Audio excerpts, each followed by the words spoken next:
Hello, I'm Satkan and this is a guide on Winterberry and Unbound magic farming.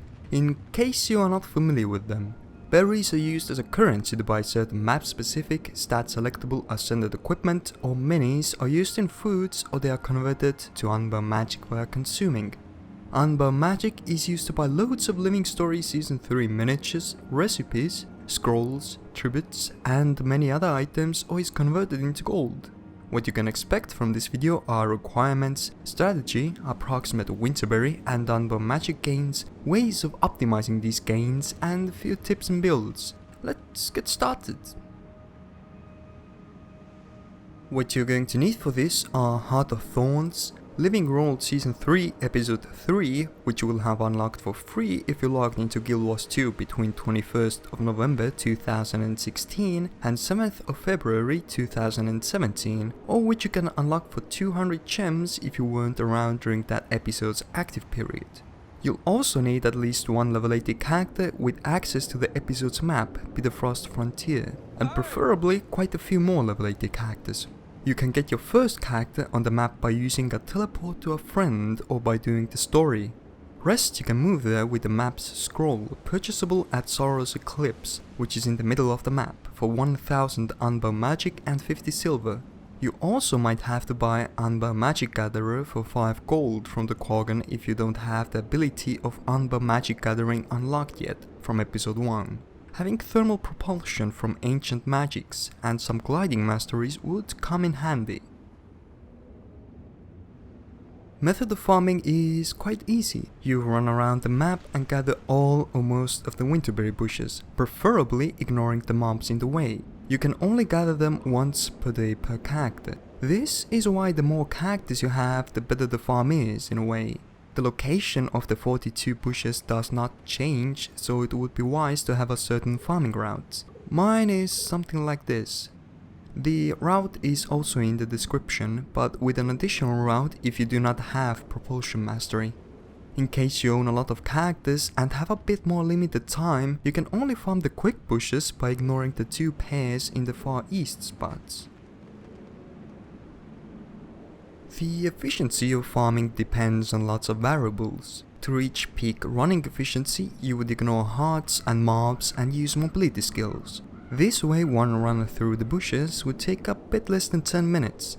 Within that less than 10 minutes, you would, under normal circumstances, get 1 berry per bush with a chance of the Dragonite ore drop being replaced with either 1 or 2 berries. Every bush also grants on average 7.5 Unbound magic per strike, so the average per run would be around 47 berries and 315 Unbound magic. Berries can be converted to Unbound magic at the average rate of 22.5 Unbound magic per.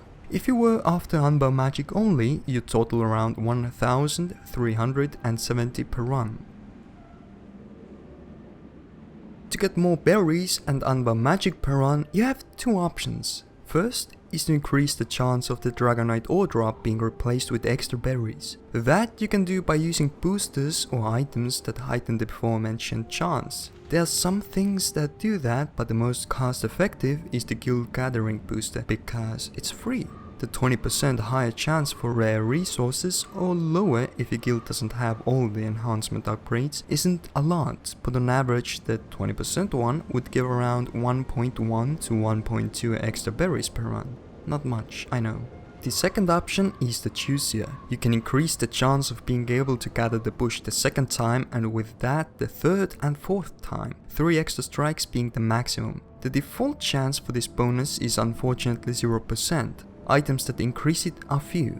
Gathering Booster's effect you can get from the Gathering Booster itself or from Enchanted Reward Boost. The effect is also an Item Booster and a Heroic Booster, but the thing is that none of them stack, meaning you can only get 33% chance at extra strikes. This would mean that on average you'd get a whopping 1.48 times more berries and Unbound magic per run, resulting in around 70 berries and 466 Unbound magic, or just 2040 Unbound magic per run. It's not really cost effective if you were to buy the item or heroic boosters off of the gem store, and the lone gathering boosters effect is hard to come by unless you have hoarded them. but buying the Laurel vendor's 30-minute version of item booster for 1 Laurel each seems to be somewhat worth it if you get at least 3 berry runs out of a single booster, which shouldn't pose a challenge.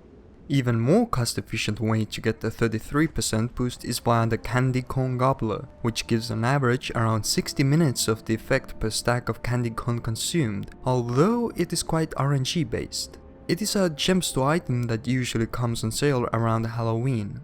Thing to note about those extra strike boosters is that you got to harvest 1 bush fully to not miss any berries, as if you get an extra strike but don't go for it and harvest another bush, then the remaining strike on the first bush sometimes disappears. It translates into lost berries and unbound magic, and of course you don't want that.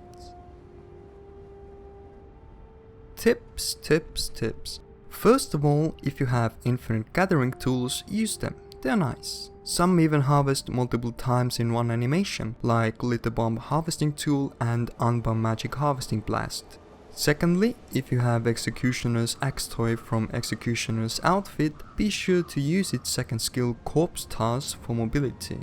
Thirdly, if you stumble upon icebound chests, loot them. They give extra stuff and a bit of unbound magic, sometimes even a berry or 2, and it doesn't take any time to loot them.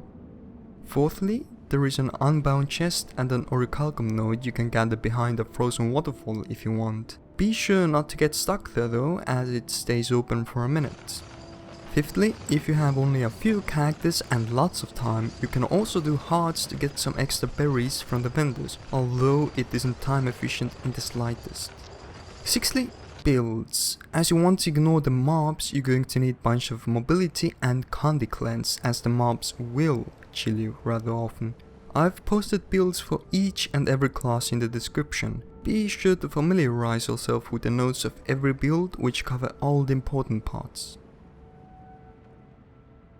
This is it for this guide. If you have any questions, post them down in the comment section and I'll try to answer them. If you have any criticism, post that sweet stuff down below too. If you have cute kitten pics, then yes, they also go there.